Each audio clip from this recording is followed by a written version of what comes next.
Hello, my dear viewers. Let us study now factoring perfect square trinomial. First, we need to determine if the given is a perfect square trinomial. Let's have example number 1. X squared plus 6x plus 9. We must check the first term and the third term if those terms are perfect squares. By how? Let's check the first term, which is x squared. The first term must have two equal factors, and the factors of x squared are x and x. As you can see, they are equal. And for the third term, which is 9, must have also two equal factors. And the factors of 9 are 3 and 3. Now, we need to check our middle term. To check the middle term, it must be twice the product of our first pair, which is x and 3. Are they equal? So let's get now the product. 2 times x times 3, we have 6x. And as we can see, they are already equal. So since they are equal, the given is a perfect square trinomial. Now, let's get the factors. By using the first pair, which is x and 3, what should be the operation between x and 3?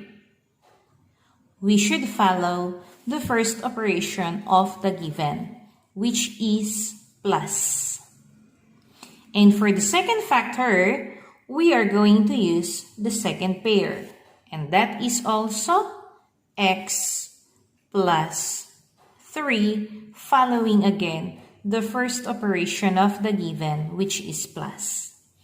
And since we have two equal factors, we can write it as 1. It will become x plus 3 squared. And this is now the final answer. Let's have our second example. X squared minus 2x plus 1. Let's check again if the given is a perfect square trinomial by finding the factor of our first term. So x squared has two equal factors, x and x. For the third term, we have 1 with equal factors 1 and 1. Now let's check for the middle term, which is 2x. Is this equal to twice the product of our first pair, x and 1? So let's find the product. 2 times x times 1 equals 2x. So they are equal. Therefore, our given is a perfect square trinomial. This time, let us find now the factors of our given. So by using the first pair of our factors, x and 1, then the operation must be the same with the first operation of the given, which is minus. And for the second factor, we have the second pair. And that is also x and 1. And it should be also minus because our first operation of the given is minus. And since we have two equal factors, we can write it as 1. So x minus 1 squared. And this is the final answer. It's just easy, right? Let us have now the third example. 25 plus 10x plus x squared. Let's check again if this is a perfect square trinomial. So we have the first term, which is 25. And the two equal factors of 25 are 5 and 5. For the third term, we have x squared, and the two equal factors are x and x. So let's check now the middle term, which is 10x.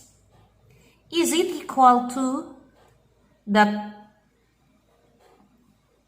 product of 2 times the first pair, 5 and x? Let's get now the product. So 2 times 5, we have 10x. And as you can see, they are equal again. So this is a given of a perfect square trinomial.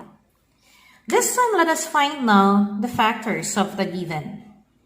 Using again the first pair, which is 5 and x. 5 and x. What is the operation in between?